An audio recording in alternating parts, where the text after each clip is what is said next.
din highway sports no nsia na ya sori so ama no nsia kasebo no abeto so de amaye Solomon Carter atrans solo akwaba Meyo so boss bibia bokode anyoma ekoso kama de okay all right yamba nje so yes enche solo de bewura mo no ne na afi nsema wa mo no ne nyina no solo de aguo amaye ye wi mo no ne nsema ebeba fie na afi ya bedin komoso enu ewo fie ene anope ye tena so on today's sports on see anwie nsem ni bebre enu asoso no me shetiefo bo on the show se obed tena se a se asante kotoko board anyaba IMC susu transition no mo enti season ni ba na wie ya na se IMC dwumadie a opem so de show monsa e wa asante kotoko no so ba na wie ye ehede ya management beba sure management ni so eba ebenye obi a obeda management na no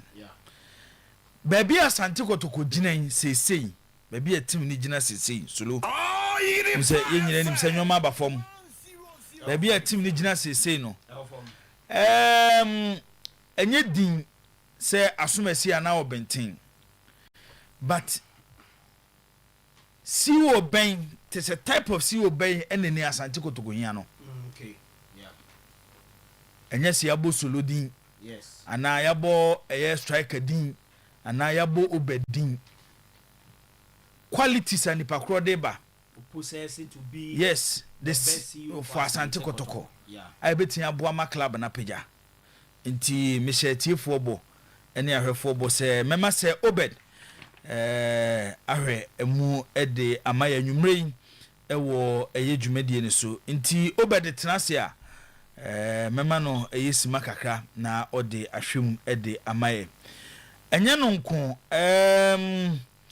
competition department ede ma the MTN FA Cup it's almost abechichim eye MTN FA Cup quarter final no baby e babubo eye games no omo de ho nsem ede aba no wo ha ai bedi ho enkomo Samba O'Neil captain ede makumasi asante kotoko latest fella bi wa ha ai de ebetudwa se di adwene sesan ya aba anase still somebody nani e kire be foforo ni nyina no gise wo kan ho anwumrei e wo highway sports eso no nsia na ye sore so ama no nsia kasebo aba beto aso na dwumadie ne koso no so betimi do messages aba e wo 0241915555 0241915555 obetimi do messages afo say SMS ana WhatsApp ho nyina no obetimi dia fasa so na voice note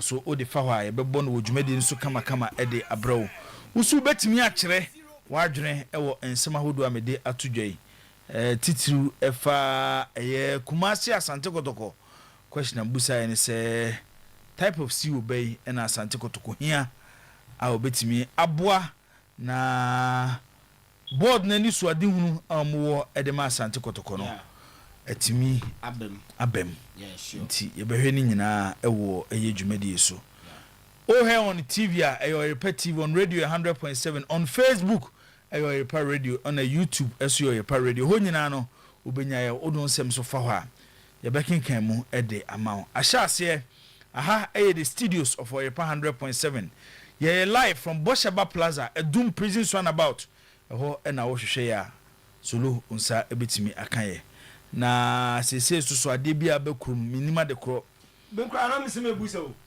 wate omode yede ese obia behia ne bi o se me pegana jesi ato omode yede blasters so more match omode yede omje se no na dey celebrate 6 match when I say emfa jesi na celebrate 6 match how mama jesi bo aye den ama na short o na no cran cross stampede see e wo jesi won oh boss one video ni bi stampede see a omo to jesi ni koton no omo ko fa ba ni de bae ni ntokwa si ho am bi tietie bi o tini ho am ntiase ba bi aduru no me kura me tie me wo nkrofo miensa omo se me to jesi bi mo ema ama na no me frame Martin Cross ni di ashoto asempa and that business can see oh yes to the extent that Jesia nanka ordinarily we beto ni be 80 to 100 cities they say be the 250 cities are 2.5 boss men Canada e makase Ghana no ayana ye boy politicians achi say ye politicians emwa o man no but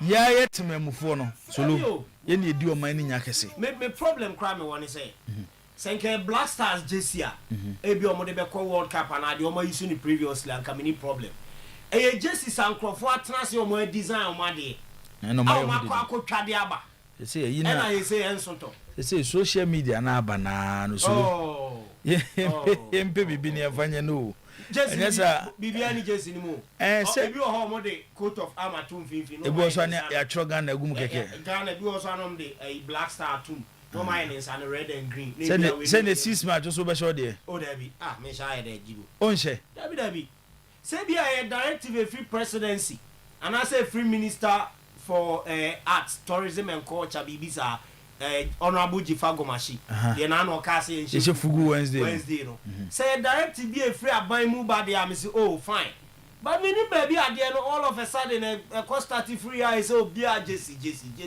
Jesse ama eno akra me coffee me Black Star Jesse that be ara me o me ko tu ne ma ahwe ma hu Jesse no okay upebi minya bidia anka meshe de but me de me nkoto m 2.5 Jesse me ma miensa Black Star Jesse no and you say e ma me kai me ntomo me me de mo kra na man hye bia mi masoma adwome e kira so ne kantam okay ma dwene ho a me ntiase ma dwene ho a me ntiase okay ma dwene ho a ama ise kra we be ma na ye mistake no am page si bia ma o do for timi ja pressure e ba system ni no boss someone pressure be no aha e bia ni okay ni se we kra dia fine we Black Stars GC o mo shede ball match so my ya ma na design fufu so my ya ma na ruru ankra ni school ama ankra ni nyina no so o so demande ochina say Friday o mu go school nti ochina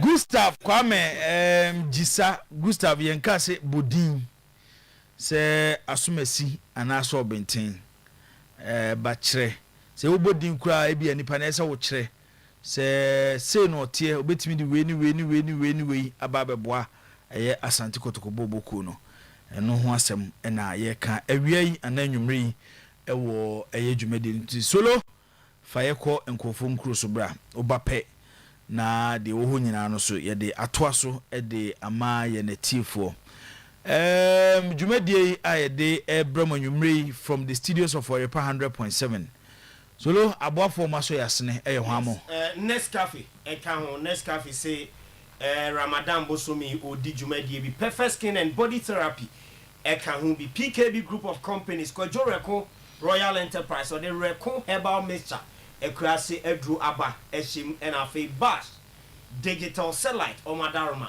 na ye de highway sports eba ene enwumrei ewo kasafidie no eso yenkoi right enti ye konkrofon cross na afei nsem kakra ya boabo no by way of foreign news ye de aba ewo dwumadie no so ye ba enwumrei say ye body tel afei ye ba na abadwafo be kan ho na ensem wo fie no ye din komo ewo ensem ni mu ede amamo ene anwumrei na ye hensem na se ede free FC Barcelona womu ebobokuo no aseye na mame mfanto dwa se Barcelona bobokuo no womu babonte ene anwumrei ede update mienu ena aba ni nyina eform players abako Jules Conde ena fei Alejandro Balde a eno adam wa brom ni Atletico Madrid ebo ewo Spanish Copa del Rey semi-final second leg players ne bobi omo entumi anwe game due to injuries and I'm paying for your assessment etwa omo scan ni mo results no and omo e to dwade edi kan Jules Conde na Jules Conde dia eba no empanyimfo chemu a wanya injury ewo ne left thigh ne nine bonkum no na ese ne sre bonkum no wanya problem ho a ye friend biceps femoris no obetra fie kakra na emomo de atodwa eso no time obeba na yon specified omunim ne nyane se ne recovery no ene be determine ne availability ede ama FC Barcelona boboko no womu san ede statement aba afa Alejandro Balde enso ho wono so anya problem ewo ne left eye na se problems no come here say Bowden Jules Conde die ni nyina no ayepe Bowden som anya femoris biceps ewo ne left eye wono de mpanyimfo chemu a 4 weeks approximately na se bosome baako na wotwe nan no tena fia onsia kan emfam no FC Barcelona when we boboko na big blow edem emabasa bra Jules Conde ene Alejandro Balde Kotanchen Ejama Basa one more team nam eno aye de free oba ye de mamo ewo eye dwumadi ne so boss so kai said 2020 August ewo Greece Mykonos eye cry a friend Mykonos ewo Greece brono Harry Maguire ene ne ho kani afei eye ne sister a friend Daisy ne brother Joe ene namfofo num ko ho eso we abo season we akwadodwe ho ema omukọ ya ne nsem kosi ye emrante mienu bi ba Harry Maguire omaso ye ebe friend ni sister friend Daisy ema chese nkrofo na nkomo be gi number na ja wo ba be twa line na nkomodidie no ena anye Harry Maguire dema eduru ba bi ni bufui ema ye se o assorted boys no ema eduru ba bi kra no sin omo ede niema bi gu ni sister ni drink mu ema ne num ye koye ntoko bebre ema police for ebechi Harry Maguire na wabra police for bechi Maguire dini koye no report in the same or assaulted police officer ebako or resisting arrest and after you no yes oh anko mo musika kakra na nko mo jai no na case no o ma die no e wo e Greece on ma na yesem ensem no ekora mu court 5 years enfie numnie ene e wo Greece wo mo etena asem ne so na yesi Maguire o mo convicted no on 3 counts no ena media tudwa no so no try so assault police officer ye try see the handcuff egu ne nsa wo si won pene afa so wie ye ena oye senko bribe police officers no na o ma die case no o count ni nyina etumi ebo ayo run din e de Harry Maguire Manchester United wo mu player enti Greek court no wo ma 15-month suspended sentence enchemuni etiawa wa ye bone ya ma sentence ya suspended eye abosome makomako edunum sa osaba Greece na be dia ni amon husem bia wa bra 15 months ne so ya ye be chew edi wa hyem ye ma nko England enko di udwuma eno eye said the sentence no e kire wa mu wie ye eno mu fine Harry Maguire €1,300 eso anu sumetua emfa ema court no ho no me no eye je free defender no na so ye ba wa bra ne one ne lawyer seramu e wo ko na ye se lawyers no eso mbe appeal decision a free court no ho e wo Greece eba on their client Harry Maguire eno kakreba ye den mamo e wo eye dwumadie ne so ene enwumre boss asemda ba Ejama West African countries FIFA president Gianni Infantino eri abetu job ese 2026 World Cup jerseys countries bebre bese no one person be produce bebre ewo West Africa na biaya omo hyase edi afri no eye Benin na yesi Benin no ko no ma omo cotton and textile industry ombetimi dia jerseys bebre ama countries Womobo ewo 2026 World Cup ni mo enti omo ni jersey designers ni din komo esa fi jerseys ne de ye kwa West Africa Benin ne be hyase a produce jerseys ni bebre edin ama countries no ye wi ane a extend e de come Mali Burkina Faso Chad and afei Ivory Coast West African countries boss we do ma 20 enti e bia Ghana jersey kra no e bia na Puma eno Ivory Coast na Benin and I konya ko twa jerseys no e wo ho na ye dia ma Black Stars of Ghana no makosi aka ho nti wa bra na Gianni Infantino e announce sa deal no we Benin president o run di ni talon and ye di ni number na ya to jersey na chi kama bam ese FIFA ese be twa jerseys no e wo West Africa Eddie ama countries ni bi wo FIFA World Cup no enso emu a ye de ehon komo no Eddie airball Carlo Ancelotti asemde ba Eddie ama Neymar dos Santos Junior Rodrigo World Cup on to me and Kobe enom ene yesi Carlos yo se Rodrigo ni ode ene obehase na wa hwe Neymar dos Santos Junior nyame ya adomu a wo mo o say Oh, to us, story. Nyame ya dumwa, yes Santos, 2 games on bebo, and send international window naba. Yes, you run on Ancelotti says our games, obe monitor name keenly. Opese odeno SNB room Celesao.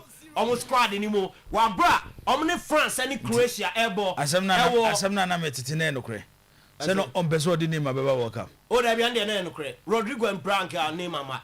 Enti we no come here say Rodrigo e pra no na abie kwan e de ama name. Hey, Ancelotti susu. Enti no omni France and Croatia games. Ancelotti. Odeni be shame na ansa na World Cup ne kra no. Etumi aba. Na name no amebobi ama Brazil for na World Cup on bedabo. Hey, player be no me go.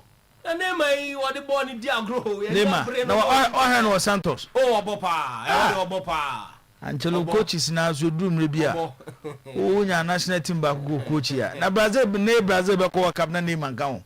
Rodrigo and Brank ready. Na Rodrigo na we plan no do name. On Bruno but Etika Brazil ba World Cup na Brazil big star Vinicius. Said they do need sana was say.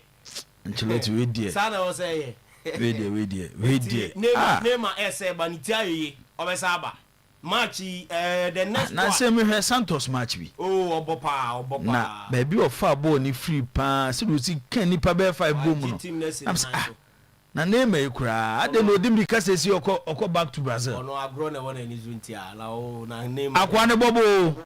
Europa. Na o si. Na name am free Europe ama la mi ama mo na eso so because no. say name am ho no ma players be bro why mo mudin obobo pa obo ni bo Junior also be drop no Debi Carlo Ancelotti kanim gwase obaji wo World Cup nya ni gwase ketwa o samu na players are Brazil parade there na Brazil tin wa hwam yi oh enye o minim there but Brazil ya Brazil Debi say players no say they be a case football on a level ni say a drop it quality in football especially players na team enye onfa de man kan pa dia World Cup munya ba na Brazil for no ko mun ko gina airport mun fa plane but don't say akwaya o say Rodrigo ntino de neighbor o pray I hope boy say de na tan benju Neymar ai o de better bench on so ne Ancelotti de so ne yo enyo no na o ko ye ombusa ne sa de no one friend Drake o say oni playing time on ni team Madrid Madrid ho na so no na ne coach a o ma boy ni playing eno de entiase wo but say ye hwe ba Neymar de Neymar oh Leon hey isi mi hwe ni dinam na de akura ne kan Neymar sisi odimrika ko Brazil krona emuyende onse skana abane nsem ne wo se skano boss abrochefo wona omudi nkomo so unya ska wa abrochefo ono afri na free Barcelona na amoano oh eno so kan obi amoano ka samri ko waje world best ni bi da pese wi asia yi solo Vinicius aje world best Neymar anye world best Vinicius world best ne eno ye world best ne de ye rating ni bi ana FIFA best no FIFA best nyane no mko ko ntoka no ade bia Ballon d'Or so chen FIFA best Ballon d'Or so chen e ka FIFA de ne ka ya Ballon d'Or ye no ana nyina ni Ballon d'Or ne wie na sofuru kwamba e crash no ti Neymar be ja bobo na wanye world best na Vinicius ajibi baby adundi on wi asenye de boss Cristiano Ronaldo so Al Nassr report say e will pranti 2 to 4 weeks on to mean say kan emfama Al Nassr bobo kono e ba ne sa Portugal omo friendly games on be born in March Ronaldo e be absent e de amomo asemansi e wo Libya boss on him sa Liu Sisi and a Libya national team no head coach yes 8 months omuntua coaching staff no any players no omuntua scam obia na assistant coach ba ko na a file a complaint ema FIFA threaten here and omuntua ne bosome ba ko mienu bi de ma no ese mu aye dene aye kom Libya one technical team for no na Libya president Libya FA president to refer no Abdul Mola Al Maghribi ena ebe confirm ye e de MI say e no kre sikasem e wan ye dene e di amomunti ena omuntimi ntua players no any technical team ne kan no enso e de free oba boss say they are confirmed Walid Regragui Morocco national team coach on a Moroccan F, RFEF, party ways. Or they a letter quest or resign. Afraid of my jatum, I'm an official document on my sign. Now, almost say Muhammad Wabi, and they better take you over. Now, Jao Sacramento and Yusuf Haji are serving as assistant coaches to World Cup Yaekoi. A Muhammad Wabi and a head coach. And you're going to pay Javino. Aye, Oma. No more Javier. There you say the Oma settle on Muhammad Wabi, Joao Sacramento, and Yusuf Haji. I say Omo MA coaches. Emma Morocco, Omo and Ashanti now is here. Okay. I sued. To worry. Meba now would say. So over a quakraba. You be able to. Oh, you love me so much. Okay. Interior Heba Mr. But that's Hebrew. A crassier drew. Say, and really a highway sports. Aye. And the mom took care in a mom highways even. Eh, so for record, my brother, different Crasiaba.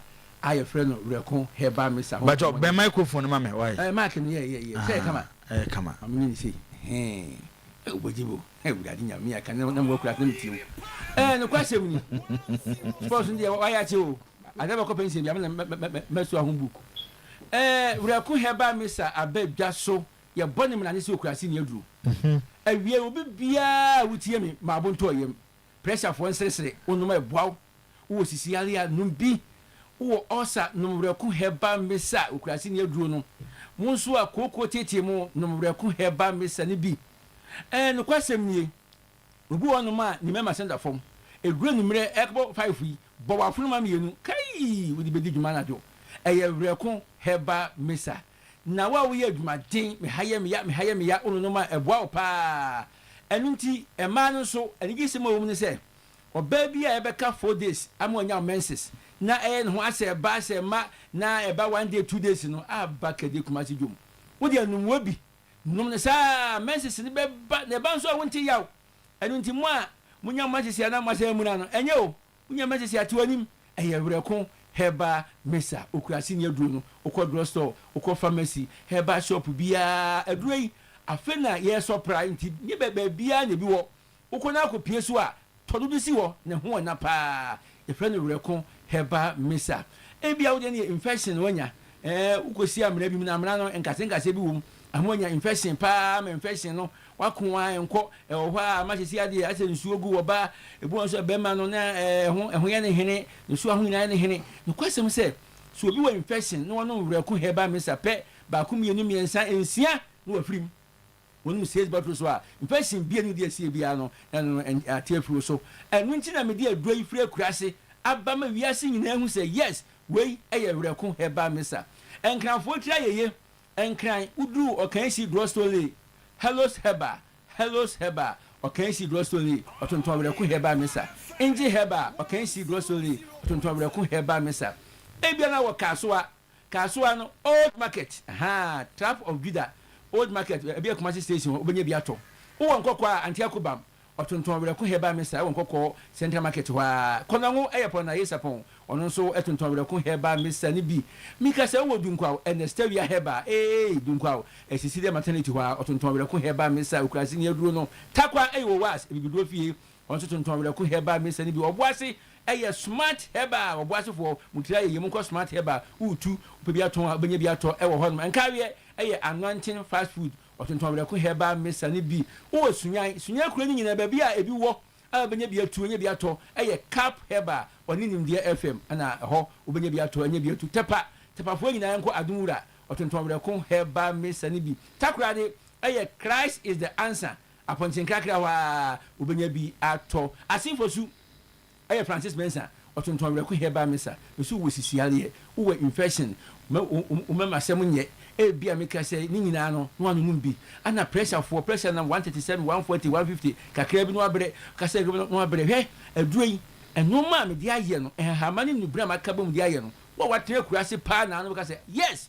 we ye kurase aduro ubekuma say Fred Mens heba otubiton eokewo obenye bi ato apidank ewokewo obenye bi ato Misty heba ewokewo obenye bi ato ana fe almighty dan heba dan fama ubenya wereko heba mesa ni biato ni nyina emurom ubenya biato ewo honom bia wotafo top amazing heba aha tafo wana ajabo so a woton ho matazifo abrosan kese no ho na benya biato soro no na wadru arms heba abrepo junction baabi a santato fo nyina ensa fie ntie ho ubenya biato enya biatu wudu ofin so a one time heba ofin so main station wa kokoti station ho ubenya biatu enya biato kronom atuma kama wura bange ni hwa do yimo mabon na odi chine yasin so no ubenya biato enya biatu adumfo nyina emra promise heba wa iripa fia awura di nyame be hanumre boys no ombo no kra odi kodin semoni wura ko heba mesa na ye ni kan se onuma wutim didi wutimi da ema ho ye fe ma yene sebe ye okurase ni bia be se ye papa yi na kurase edu yo na bia na wo asante mampon Jenke FM 90.9 benya bia to enya bia tu ho no be kwai fojo heba ewurade fojo heba metia wo be kwai woni tuton any town center pharmacy okwa benya bia to wo be kwai ho no atonsu winiti wa ira ha wura mu a oso pesofo anaso of ma me benya bia tu enya bia to ana fenso wo be kroma asafo labor ho be bia 24 sala no uduru ha benya bia to wo boatima ho no adwuso government hospital ho no ma ya otonton wura ko heba me se mo twa ba ji tuton kade kwaku amwa benya bia tu enya bia to wo ho no enu nti ba bia wo no frɛ me a na ma kyerɛ se kwa enu nti fa number yi ofa number ya no afrɛ me so kurasin doctor waduro na wodi apie no ehin na menya bia to ma kyerɛ kama sac pharmacy ewo Kumasi mo ukọ mo ho a sac pharmacy Kumasi mo ho obenya bia to sac pharmacy Patase block house obenya bia tu enya bia to ewo ho nom number ni 0248 67 22 71 again 0248 67 22 71 enu ni ebiza na ko 0244 47 00 67 0244 47 00 67 edin ye wereko heba mesa ne nsamra ne edi okurasi ni no aduro no ba bia wo bia de freme na o freme a ma kire ba bia obenya bi ato obagibo aduro no enie so for wereko me na me ka kire wo wereko heba mesa me na me ka kire wo akurasi aduro aba na den na ofa edin akurasi aduro de kan ma bre ho nso na me aduro no ti se ma mire fie akurasi na ahia me nkai enu nti na gu hu nti uhu akurasi bia emia nkwam no kurasi ni a maka o maka nyina wonu ha nti akurasi aduro na se nti de nti a ama ne mra ne na akurasi ni aduro no enu no ko kan kan se ma minim ho bia minim aye akurasi ni sambre de ekoso emira abai kurasi kuru benso wasa se sensu na mkwatena ye wasa ai dia so mola so sensu dia so dia so de nchire dia so okay na ko mola so na ko amna se na kwa sensu 2 years ne ye me ko abanoma awale nam ti fole se ano ti monuro ti e bade bibiro dia nyemien mini ebi wo ho na kadiaka o se shake well before use kesa wo so no asana wo ti bro papa ko club school ye de contest na ko ye nti ama ye bre okay brako e ba mesha na ye no madi nkomo no so brako ye da ase na solo su opebio solo ye din uwia ko producer ho edadin wadi ba mi ye bibia so brako no no ka kira wo ye be se shia da sene akwa we mu ka no betuma me ho metia no betuma me onya ne ba bi ko na ba ko no so ba ko be ba ko ya oba ya gigi family kimani dombote ele ko ba ko o ba ko de so wa haya ene ko ano ne me chati woni chati yo ka chine se me se wala me ka family kinai but that's it so for ko ya da se reko e ba me chaso ye ne ko ye no mu ko di nkomo no da se ne ye be se hia na ye ne so for reko edi nkomo so di aka na fa to so na fi abeja format na se ha Ramadan bosumi omo to nsa afre obi aso meka anamonto sonko ne ho na omo nkyere odo na omo ani aso na omo ye adoye nso nya nse 30 days of Ramadan mu se oni adofo hia momfa Nescafe ena momfa ngu nsum na monom na ebeboa mo papa na omo so ko mo social media handles ne so a omo akire de obeya onso obetumi aka wo mo anamonto sonko na omo tu no eho ewo Nescafe social media handles website and so okwa obehu omo ma Ramadan Kareem the Muslims and a Muslimi for you next cafe make your word perfect skin and body therapy your skin no na omo shape your body ni kama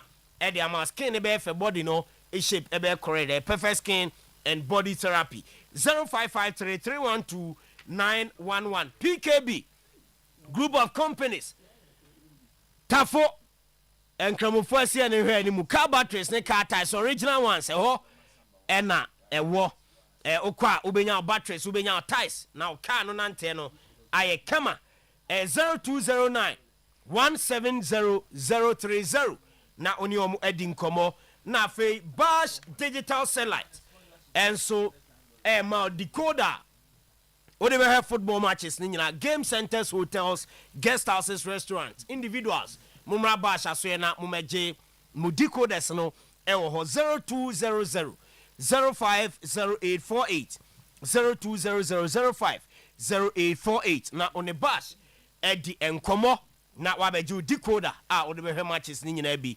enso ewo ho boss meko na masha master kwamnesi ama ase ya master yes ene na woda oh wow kwamnesi ama ene na woda master yes meko ene ya ina picture ba o ma ya the picture ba kwa no da bia on na ma no tete ndi we kwa bada kwa no nya na picture we no twam no omtwa no master onam ho a yeah onga so no kura ni ono a ne che masha adwuma na masha azu twahye boys na ni sa masha no ibi wo ho a e ka ho asem masha o twahye boys na ni o ma na tade a o ka se chena ba gia 1 week na nye ready intele master kwamnesi ama ya we shin special birthday danger so the back wa to mo Harriet na boteli 40 ene danger ma so a birthday danger ma wa announce the number o baby na minimum the bia danger we should be happy birthday hey yeah we say Harriet so Kofi Witi yeah Kofi Witi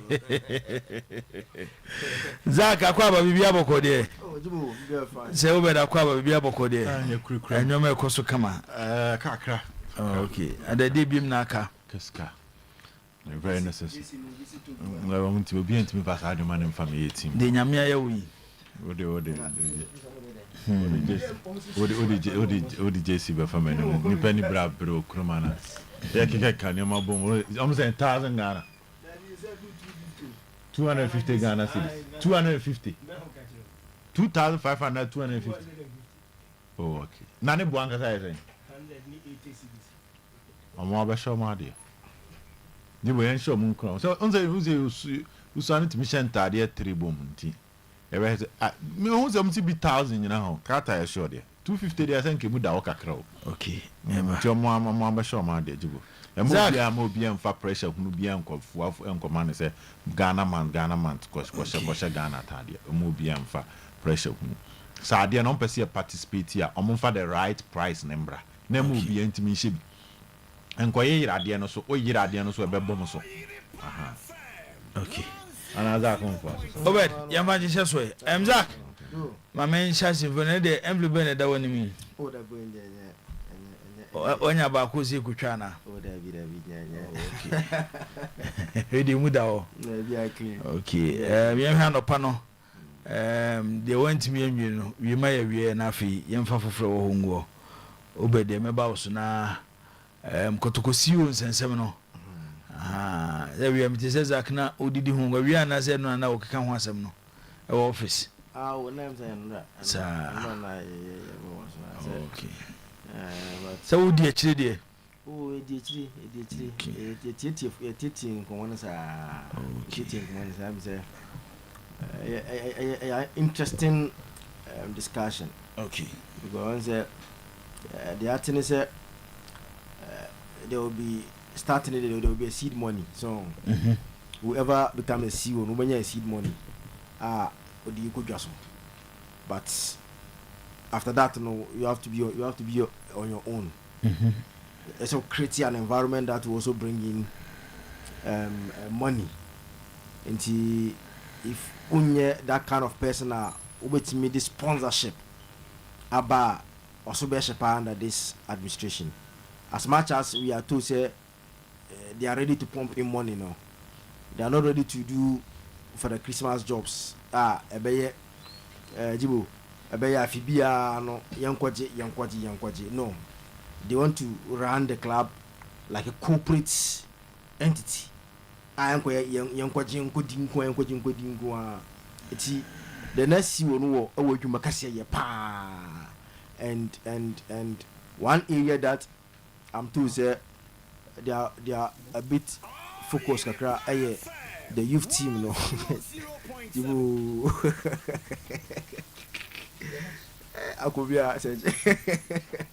You one area that you tell say youth team, no.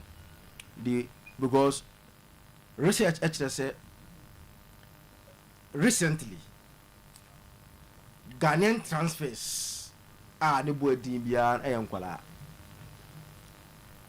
What now teams in the penny say like on Cheska kase meto Ghanaian player wo Ghana Premier League mu. Because omo yese oma trase ayo omo nso survey ayo study ayo omo research won say mostly your league no over top player from where you don't get value for money in terms of what you are expecting, you know. More of Unkolano, more value pa and in our in terms of the transfer, you know. It's, you know, if you want a transfer that will give you $500,000, $1 million and above, the player should be Akola. It's or more attention, so more in terms of upgrading the youth team, getting quality players at the youth team that are good for the market and dynamo. You know, Jibo, see or no, ikakra. Unse na no, me na me ye ikakra. Dimba kubia di nkomo no. Say andre nyumre. Ye di nkomo na kakra bia no. Say different kakra so biu. Difference say. Oh, say bemben wo de na wo kan kakra. So my catch was in Yabutre. So na bemben because say stance as a comedy number changes kakra yaba from the previous comedy no. Afi de ben wo de kakra. So there say or befi minim koma akoso there but nipa na wo boni die no from what I know.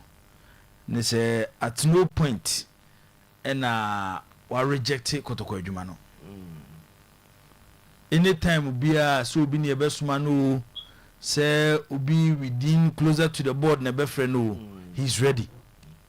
No say ono no the problem is na one nko for do nkoma nkoma odi different from there koso. Say anywhere the sun is oye. Ono anko for no di nkoma dia omo different like you see but I'm say also for no need nkoma ono nkoma different nti last meeting nkoma die no kwatin say na die nkoma no dia yetete no chen die enye ni real stand only the main architect for do nkoma anya sa na tie am say oh na sa de say SM twibri kakra nya bote na me ye hwe kakra by 2 weeks time at the end be clear am obi so am say ndanyum be so na me chen me need to team kakra e be clear am obi SM twibri na me nya betre I am see the omo budget from Karela game no till the last game of the season omo dey am board nti if you know no financing of Asante Kotoko activities no the board board no na every to them abe 2 weeks more no bo hu se nyoma edidem because Wednesday okay Monday no board chairman Asia IMC no e club ne secretariat mo oyeye meeting fine so na me che no nti bibia be kama bibia de na kwemu and afedi yet me say o show mo direction am so mo kwara we are only hoping say you see em say Kotoko minim say ye o ko no bemu bia na onyama asesa because on paper if we check discussions na akoso and the akoso na what they want to do na nanka the right way to run the club, and it will bring Kotoko to a corporate system, proper corporate system. Obia have a responsibility and the job to do. Nobody interferes in anybody's job. But sometimes they comes in now the pressure, and we see. I'm sure, sir, Chairman Solomon, knows this. They won't get it like now. Omunya around the IMC. Oh, there's some knocking.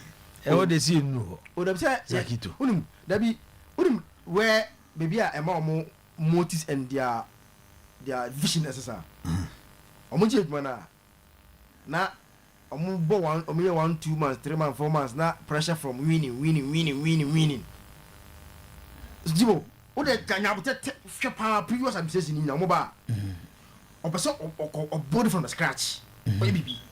But oko 1 month 2 months 3 months. Now if it's supporters na asase you koto kwale ndi winning kwa trophy giankwa then the focus change from building from the scratch to yankwaje mo na fe na prepare won sa to talk to players gugum oba on team mbo eti we have to let them understand say to get the team say ebegina yie na daache omadi umfa so no mo bia nkoye na ye de yokoto kono ye trophy asembia and it start from the supporters na no na o de ebe because supporters na omo so problem pa ye say jibu ye sheda ye tini omo so ye mo ye aware say de e koso no afi ye 3 points asem in the next bare 1-2 years as ye 3 points asem ba won't be news from film no you see benya ho nkwa na ese pressure yes sana be so chi sana be some chance so enye say the bia and 3 points nkwa you have to build something from the scratch. Infrastructure, youth team, the main team, being attractive to the corporate world.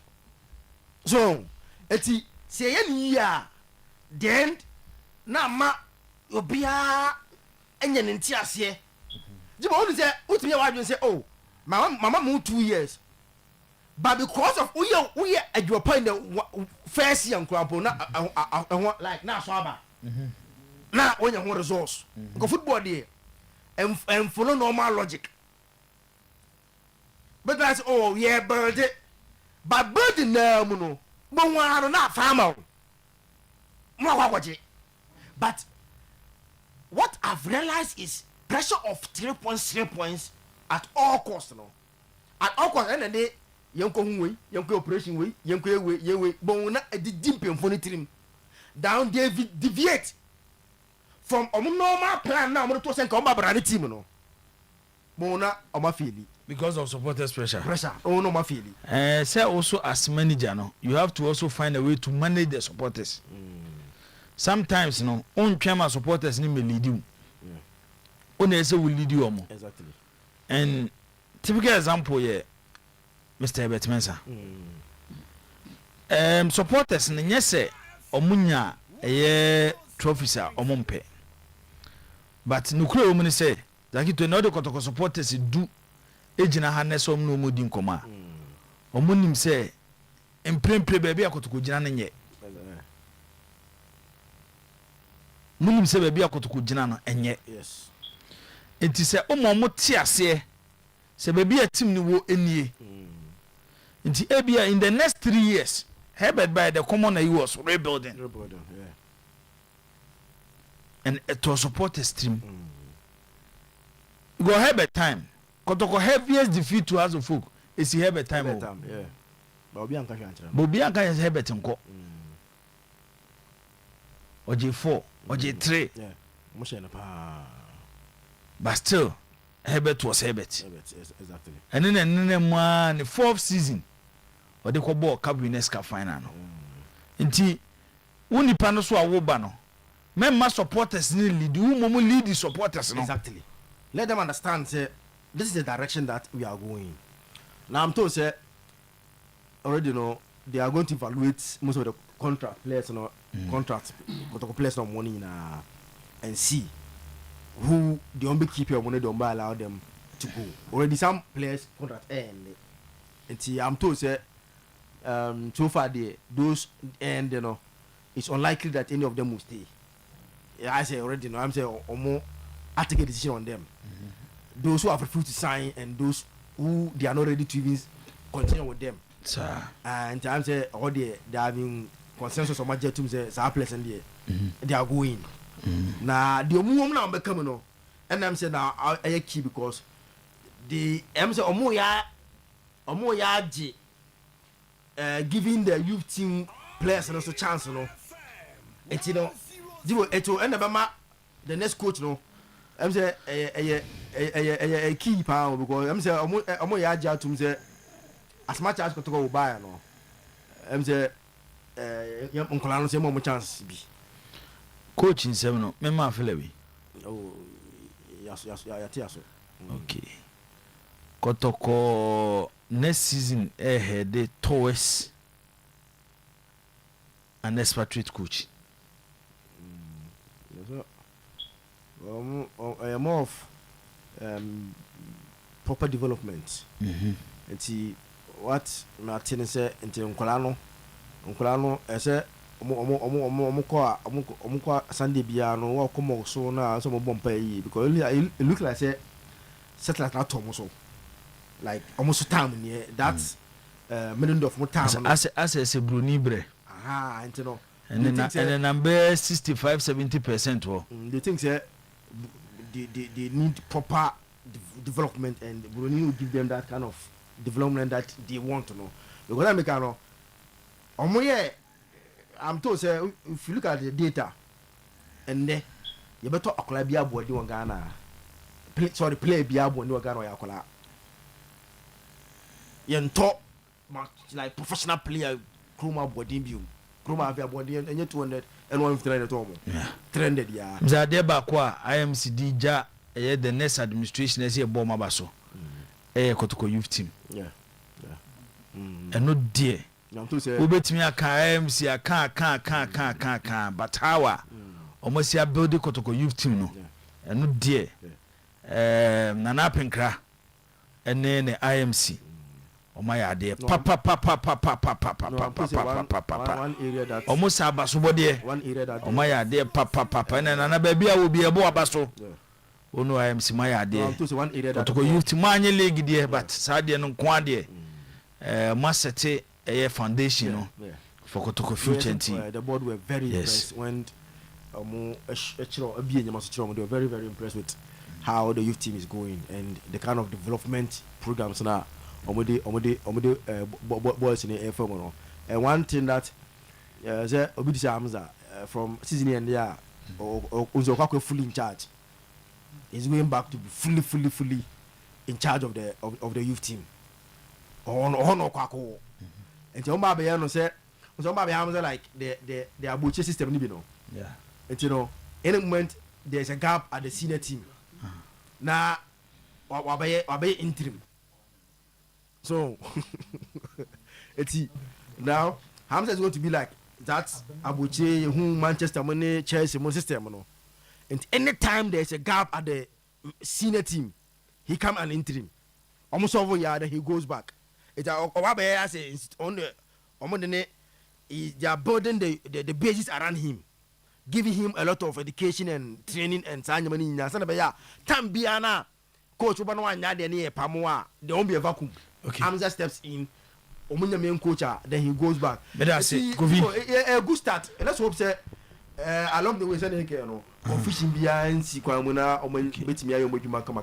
Ejedi na matije say coach Karim Zito so Kotoko ka bia kodi no gusu hwehwem and then Musa producer ni Edin komo phone na meto and I say obusa no say utie dia he didn't deny it but what I say obi am friend so for ka bia mba na I say na any issue but he didn't deny say car he accepted that the car is still with him and na man ko for say kana Kotoko de no munyim pia anything na on episode can ba into using the car as a bait say you can and one denies a car in no Obe ma minti also so you. Sana na me catch you busy. But my finding out from the IMC, Oma confirm say car no Zito. No, he on the accord some Omar request say on family na say said executive ken on request because on to feel say schedule me some demand in tino omon can na say what is the situation like say Omar request and a coach and say because of Montreal ken Na say when you coach be me there so the mom. Odo mo bibi no say yes and no but ABI a gentleman's agreement the club also feels say ABI I am to scout so we dey say this is man so you have man there you train yes can you ya car maybe so what they are then won't mean for too much there be but say a club no demand on fa car say so tua dia na ko yi on fa car nemra no but omo terminate contract no there is an agreement say club name tua obetin do mako status yes. but to hold club no property there na so also man first can ma he holding it. but he's holding it now Zito you go to coach Babet unse enene Zito you go to coach professional it was the can here dey or the year go to go adwuma they say what oni abre pekan to ko na so ko to IMC na demand them da o say na say wo tie story ne clearly a kire say kotoko de ne ka nti wo fa scan ma me fa ka ne ba Se bia Zito nka sa. na dia no work o ye kotoko coach or the can here dey Jibo. On ebia on ka sa. no ka dey the no, very no. fair No, thing no, that no, no, no, no, about terminate contract professionally. Let's unse look I say encourage anything. The very first day na discussion course na onyo go to coach you hand over all their property to them before you go leave. That is how Kodoko to pay him all amount and also but Jose Mourinho up to now. So what is that? Let me finish. Jose Mourinho up to now. United and those teams are still paying him every month. Okay, that's a there. Any team property like it doesn't match how they pay you because at least there's a payment there. You make just more and there's agreement. But property media, you live with the one you are going. Ose Mourinho there. You see there you go and there you have. But Kofi, Mourinho there okay. The rest of the contract I can mutua. And outstanding debt. Kodoko there to Zito there no. Outstanding debt. The way you do yen tua. Oh, that be there. And the demand no. The information that I have is that why you do yen tua.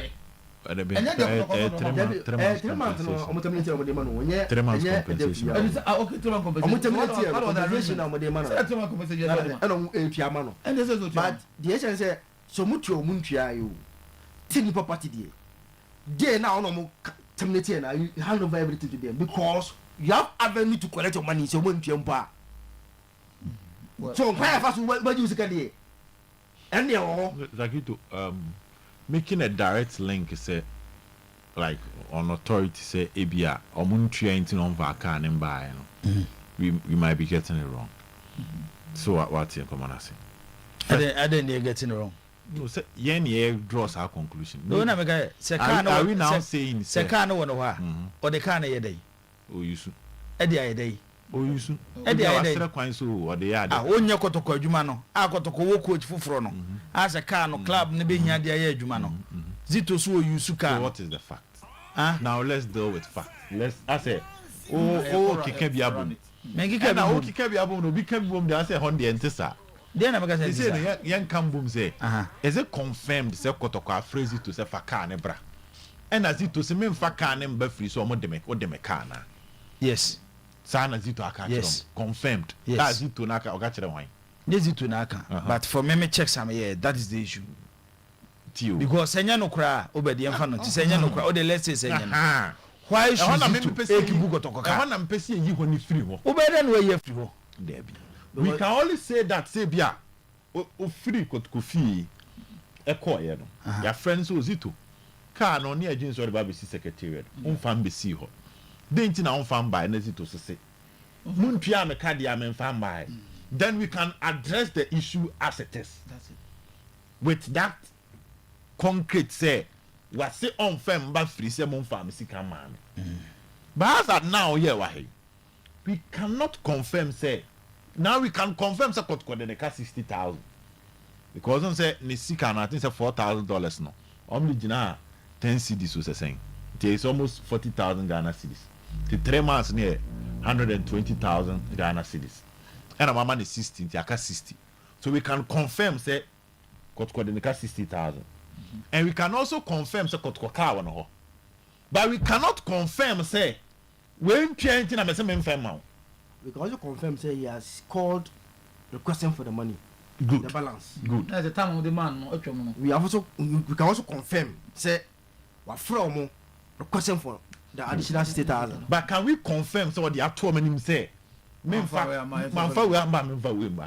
Oh, that's I can confirm it here. So that becomes But more see, you I say, and one say as you count, you try we won ya count, but so let's admit say okay. Kotoko conference on vacancy. Is it right? Says Zito when you coach Emma Kotoko still or Kotoko car? Oh, that one there, it becomes incompetence on the part of the Kotoko IMC. That is not Zito's fault. Let's not pin it on Zito. I don't need Zito for. Oh, don't say. Me Oyerepa. Me free Oyerepa me the microphone ko. No Oyerepa pen for atena he me ma me adwuma bi me da so use microphone na. You allow me to exploit you. And you have to protect the interest of Kotoko, thereby defending and keeping the properties of Kotoko safe. That one if you allow the system to be loose and someone exploits the system, you don't blame the person. Yeah, that's true. Who is in charge of the system? Why are you not fixing the system? And Kaden says it too. You be 3 months salary as compensation. Now when I see outlining and dine out with no, it be by Friday here dine. Car use no, it be by Friday here car no. You make it clear to the person, baby, out of mutual respect. Tien common you, it be out of mutual respect no. Some common cry be a day. So if the conversation turns and it makes it look like because you can't say Zito. Kotoko de ne kanti was on for car and buy. It's like we hold Kotoko car hostage. But the moment Obed, two parties no who agreed, so more party or more is Bia was it to her. Biano, he has to follow the club. But what simple as ABC. But why they protect the Kotoko interest? There are two parties at the table who are negotiating. If you are lenient and you allow the other party to break principles. Common principles are anymore. One why it costs us other party in the other question is why you have created a loose system because management in demand there. It is it to submit me the car nako. Then we come back and blame management. And now why you blame no? Why do you want to blame Zito? Dibo, you have allowed a system and he's enjoying from the system. Maybe I won't allow that. And a Ghana Titia from ADC. Ghana Francis here, Nema, and as it was a former Kotoko player, and for that he's one of us. It's now for someone. My name is say, Wahodu can hostage to Grano, or a former Kotoko player, and for that he's one of us. It's no Grano.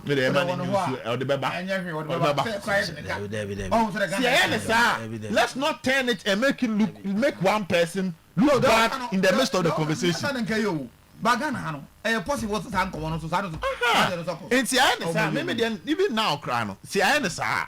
If you on the base of enough for someone, unless you are confirming it on authority, and if you are confirming it on authority, me and see, I phrase it to say for can brand or say, I will chase you and take my car. They don't need to call him as an or the Canaba.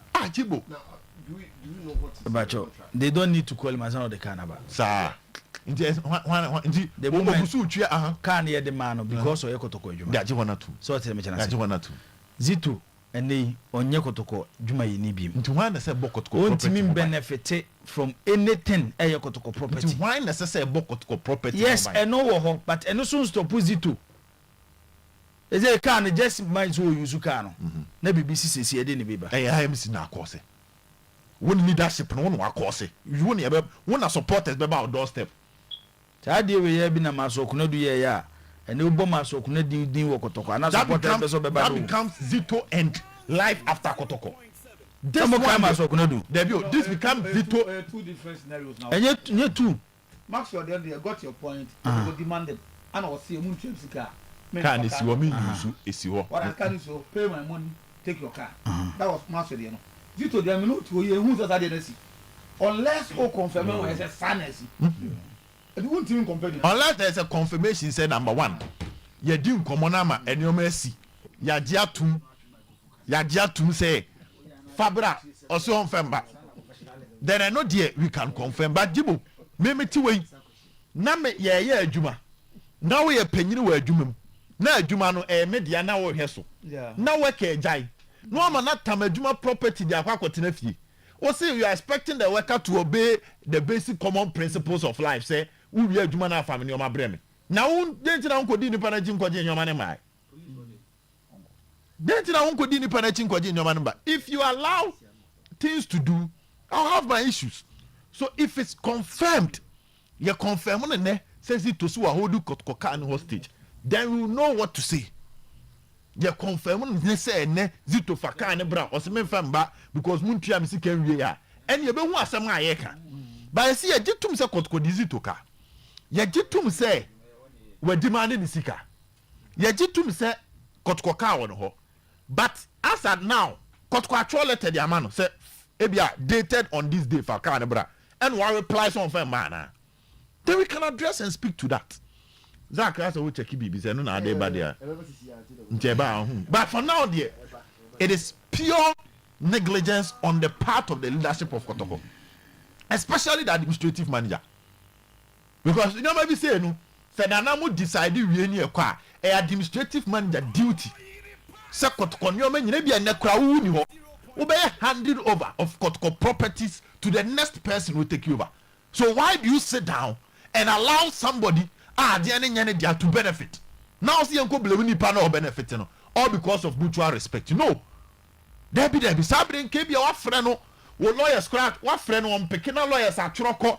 Ebi our report to call police. You take it on. Even if that is extreme level, Krana, you must find a way of taking it. Omo can want some meeting Asiana. This is not right. There's a prince Kabelo issue. One personal Kotoko. Ebi so e kom kra Kotoko ama edema mu coaches. The former board. Ura Kufia Banya Wasabe. No the cast me no e ma Kotoko. Ono Fortuna no. Yes, Fortuna bako and a Prado. Prado for CEO, Fortuna for coach. So tell me say nti ye Kotoko japa de uye coach na ba ye de ama wo yusu obre so na okwa o de esi ho de mo ke kan ikura de say na ayi ne dan kuro betin atumu disafo akose Kotoko ma na dan a because he ni man dey jibo na o betan ma de na koso sa why are you there as a leader? You are there to protect the interest of the club. Okay, do it. Zach Bramichon.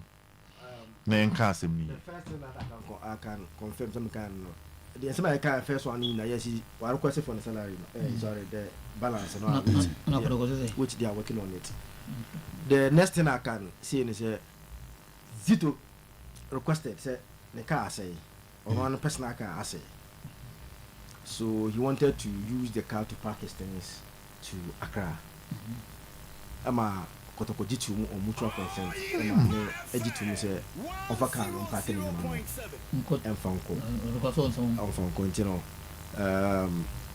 From the Kotoko perspective, say it's not an issue because one was see and I be to us. That's all parking in your mouth. It has to, and I'm asking that maybe say on man time frame you because per the end they must say there's agreement mutually they agree say on funds the car because so say the man concern but say some bossing until go so say and they mean say confirm no so my na so to bossing back so after home be adam me e me fan ko tuzi to so say car no on fema obed after so be am feel professionalism there and one person practice all over. So now I can also decide not to blame the Kotoko IMC because there is a mutual agreement to say you and fire we are Fabra. Because Tito free Kotoko 3 weeks. That need to say no. Everything points to the fact that the IMC coach Prince use one car. That becomes a different. The first issue was that I said, "Mamma, can that crew? If you be sabo, you was some na can. They bet you the money number can you ɔsɛ ɔmfa car ne mba free say yɛmfa ne sika ma na it has been confirmed sɛ ɛnte saa ɛhɔ na meyɛhia me no ɛnte saa ɔmo nyinaa te aseɛ sɛ o yɛboa yɛ ho and that is the most important thing. Any other person exactly because you told from the Kotoko family nti aseɛ ne yɛboa yɛ ho nti in this case I will also go soft on the administrative manager say what I say agreement nti ɔno mɛto ase sɛ o they know where the car is because ɔmo nyinaa agye nneɛma tum but what I say but kɛkɔyɛ sɛ there's no agreement and watwe n'ani ato baabi na wada deɛ a kɛnyɛ ka asɛm wɔ hɔ you can argue say Biazito as also a former person they don't fan by that is also different but you have to protect your property o papa eja pade what I say na akwa akodi obi ho na watwi ani ato nkyɛn sɛ ɛsɛ nipa ne hu so de ba na me papa eja pade ne ɛwɔ nipa no da bia ne ba no sa wo a wo hwɛ papa eja pade wo da nti now let's edin pade hu nya what I say me kai because I never need to talk asa nti na me ni abro asem no asem bi say si Ghana me bi atwam oso o de mu twa so no but ebe sa ba biem nti de whoever is in charge say the ade agyaw na akodi obi ho na wada yembe ka say nipa god ezaki token say kotokokora decide so fa twon nyoma na fa ko ba bia free buyer at least say sa na tia te say ezaki token so give information ba 3 weeks ntizi to ntwe ne nyoma nwe e fa ka ne ma say asem na mo ka mo hwe yo bia because of goodwill being a former player that's exactly what I'm talking about and no mo consider say bia o de ezaki to asem na me gina so me de me wo me di fofo enom so na wo de coach fa nyoma no twe ayifa ka na twe nyoma fa ko 3 weeks ni o na wo twe miensa eni obed yen twe nyoma ni we maka ne mai course me ene and then come on media was that oh say we dey nye based on the explanation say oh nye issue bia o there are certain things that is there any issue bia that was what I was told and around there 3 something that was what I was told any issue bia. But mobile now more can I decide so be a more other information be a many. So let me address more information. And for now it's been established say and yes sikana kotkode can intino so on faka number. That is one. To gusu de twene nyoma. 2. There is now the confirmation say between on and kotokono entiasie bi wo ho e nu ntika no embae. Once that has been established, we move. And Chirase Kotko IMC ni a week. And then Chirase eye Kumasi Asante Kotoko eye coach no so no or manipulative system no. But what in Komana say? Because I would have been disappointed in the leadership of Asante Kotoko pa. No, me dem me hon nejibo sanka omo tena ama Kotoko Japade akodi obi wo. No de nananam. No ma you many. There be. So now you have to understand the IMC say ebia enkomo bia koso out of mutual respect, mutual love and ebia coordination tino. Ya omama some exception to the rule. And as you say bia enya atia so send enka first ne bia nkombe yire keten say ye gya adwuma na fama de brem no enam yonko do e wo ye ntamunti ne bia we die ya gumu kakra. That one you have to understand. It happens in administration. You do adwuma ma ohia loan or company for ni ye betimi de amano obi fufuro so be ko be as ma sa many problem so now the IMC is on call say afenu ni mienu ekọ bankru ana se kotoko ye se o ye coach abesom kotoko ye be fa no e be nye kumase na wote exactly kozi to sense wo mo e be sense mo kwa na sisa na o mo se o ene ya woni enya adwuma bi mo de kai ya o Yusuf afisa anwoma e bi kwa na zito na sere na im se o problem ye ni ho ko ifase sa anwoma na fakọ o de asesa anwoma ko asema make na say 3 weeks ni na wotwe miensa ni na zito ka se bia nkomo bia koso there be obed komo na mantiase aye kama obed one aspect of the competition now is I'm told reliable to say yeah we dem jo source the very day they parted ways na osenka na akutune se oji kino nyamani ni na parties ni na oji but they decided say onya wotre na onya before he onya wotre no settle down no hand over perfect everything to the club perfect. because he wanted to treat him perfect. as a legend. You know, say perfect yeah mo IMC na baso perfect oba ya de pa but abem okay but they are currently not happy with the extent of the akọ enyama bia akoso now which now they are in the process of going for the car. Wonderful. Wonderful. And to come back to Jibu, we are not Jibu. Now they are on their way. Okay, wonderful. So now on their way, no. So mo kono ko ka say mo fam sika maami a me fam mamu a. Then we come to that issue. Same bray. But what me come na. Yen talk Robert Emma 5 minutes. So obu ko duru ho. Nothing to ka say mo fam sika maami nti me fam mamu a. Then we come to that issue. There's a kid to can dey say won na kika. Be yen duru ho. E bi omo de ko ye ne ya no. So omo say a time no ko omo hwe. So say time no ko no. I say omo hu say adosu do na mboa. Dabio. E bi omo de ko ne ya omo duru ho so o. Same bento so referee let's quote manager of Ghana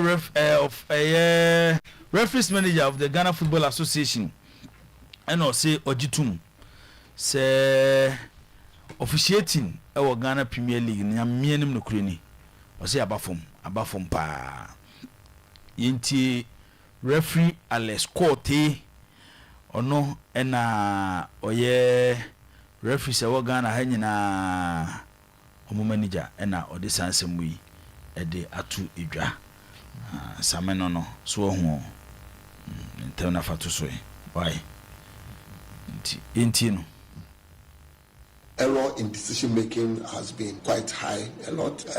In the last meeting, I told them that it is disappointing us because I think that this time it is becoming more often. And so in one of the meetings, I told them that it is disappointing us. And so the earlier they sit up, the better it will be for them. And so I think that some of them are doing very, very well despite the challenges that they go through and that sort of thing. As for the Academy young boys, don't go there. I mean, wherever they go, as for the laws of the game, they interpret it to the highest, this thing. And so they are doing well. Refereeing in general is also not bad, but I think that we can still improve.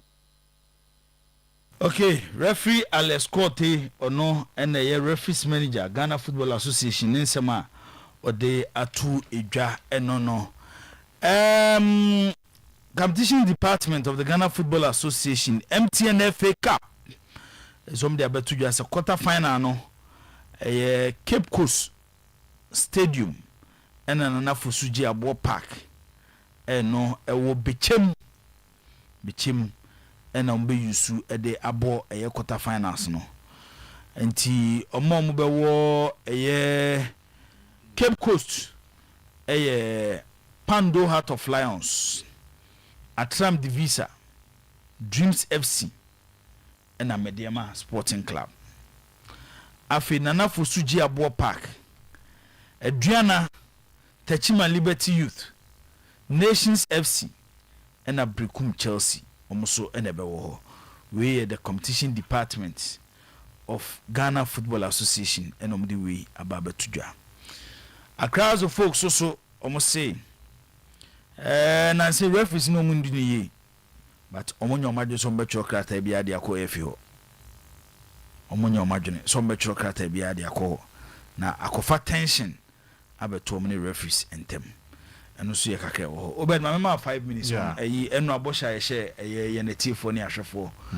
CEO ni de na afi opanyina grada so aba na ye mana kwa aba agrada se bibia boko de nyankopa no bibia boy since na so mo hwe mo hu se wa wonim wo de bibia da wona so me ba ye 90 no ana ebuso wanya ne sai nyi okay obed yankwa jibo board in komoyi emedo na pacho ka production team ka omon manya report bi say ata Poku call the dreams no there was an attempt on him so pacho mon find out am say nkofo call no so kakra anti come on find out kakra na you de you fa you de beto you de be bada foforo until them find out my Jibo every new board no me from day one I may announce my intention say board ni day specifically me born an up in Krakwesi wedding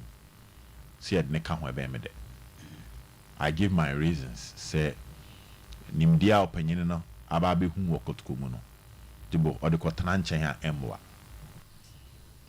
relationship a wa build ewo eye Kotokomu no based on a year after say obey Kotokomu because oba Kotokomu so jibo na on shede ni nipa bebere. Now I build a relationship which can add value. I mean that transition a bit to me abwa the new board in some of their things. No, CEO na Kotokopeno. Number one, I need a CEO that is an excellent communicator. We are in the communication era. If you fail when it comes to your communication, no matter what you are doing, where you struggle for crowd, wait me up into a more than a bonsam. And you need to win the heart of the Kotoko supporters through excellent, well strategized communication. Both the online platform, the digital platform, and the traditional platform, you should be able to win and dominate the airways. But what I say, so one yen sa, adwene papa bi amosusu bia no, jibo ebe say. Me kai maybe na me one of the Kotoko PRs ni bi din ko na me say, wo do wa anim no, na manfo dua wa akiri. Tie se open nkofo a wo do ha na wo kɔ ha. No mo so pre chiri ma. Send your obeba na chiri mfuye. The Kotoko job is a difficult one. Under no circumstance, and I'm a crameka be say you should envy obi or your Kotoko adwuma. Enye adwuma ede e very difficult. Unless e be any pa no ba no dia na adwen e ba. Obi odi akoma fan bia ba bia na enye adwuma e da for.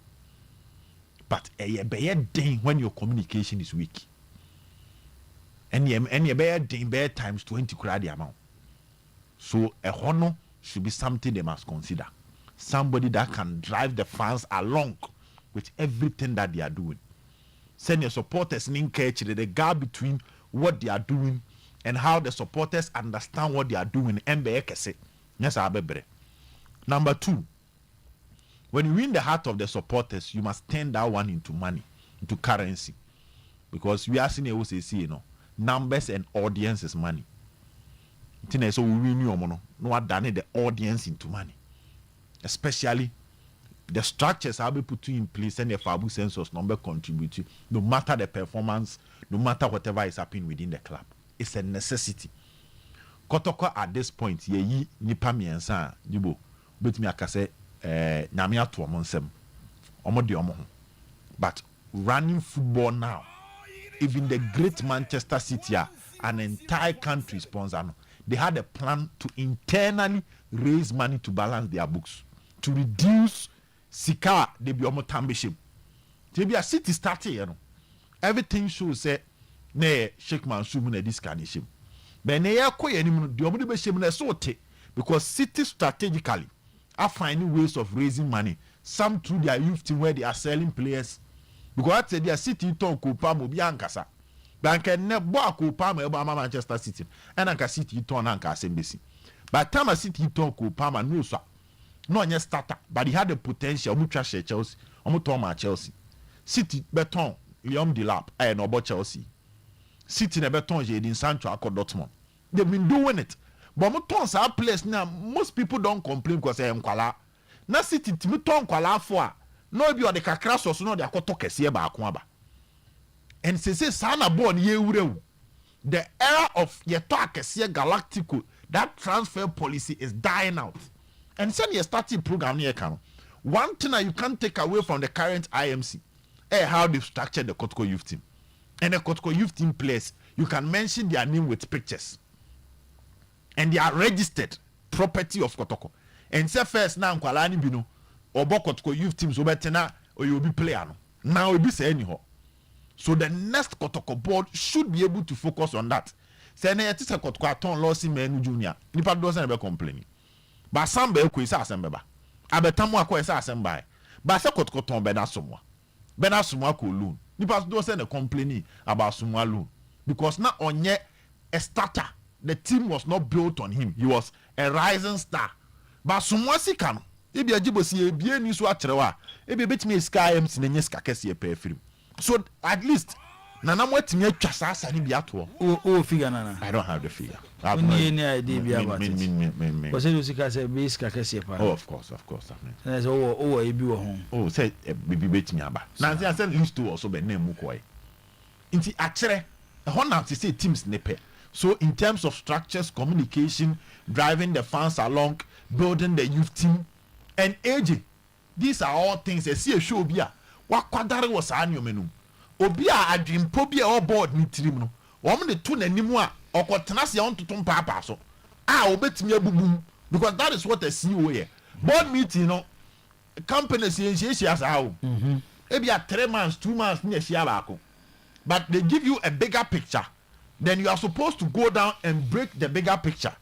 Day to day, a target of reaching the bigger picture. And see you ne so Osha wadji and that would team.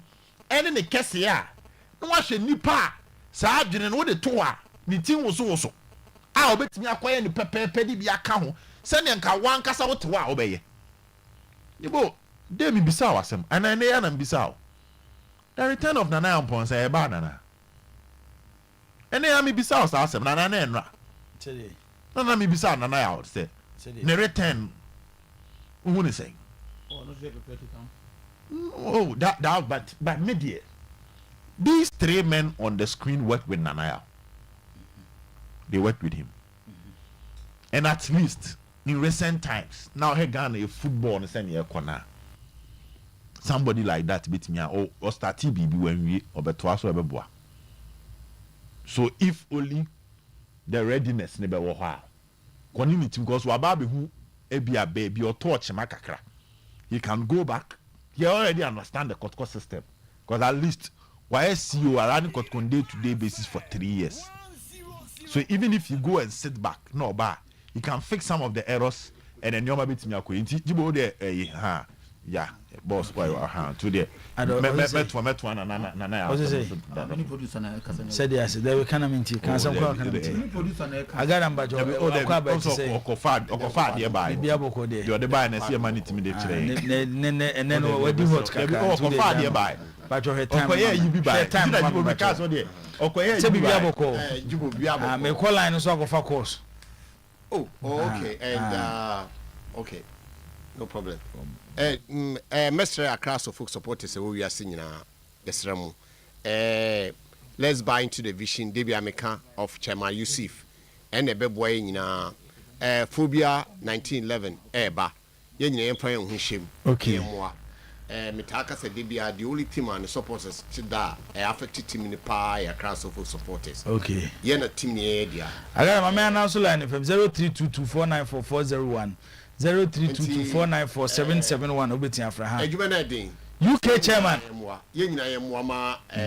we say has for supporters no more UK no who free meeting kro mama I dey hardin omuma omo ye adwuma o from mama no for ye adwuma pesi also mo see meeting go want me nya 15 adding 15 yes nene amonye wasambete WhatsApp ni Zoom ni sanya mama ni nyina omuma ye da ye jibo ye the to platform no so mama for chiro mo adwene say near pick Sunday 7 o'clock to 8 o'clock ubakwana ni patre ubeba nipa 12:15 nipa so e wo so e do so pa udi ba bia ka se finado wasmato so ofa ba ko pe ententem yenko why Adawurma, Budwajum, Finsi, Seria, Benji, Ofa, Ama was in a Casa Ubotuma, who could get a play who did a purpose of the Mula and Gabu Nimia, and she was so to be a photo,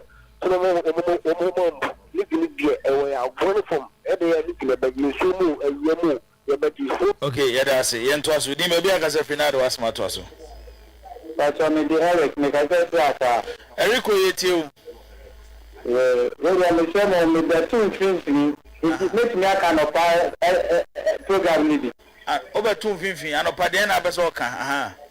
Oh, about the lady. Intentem. Let someone the lady, women can't be this on young fat. Maybe I not the other statistics and a Jumano. I did all also defended the Miss Zeno. The Panasa, my you, the only man who the day you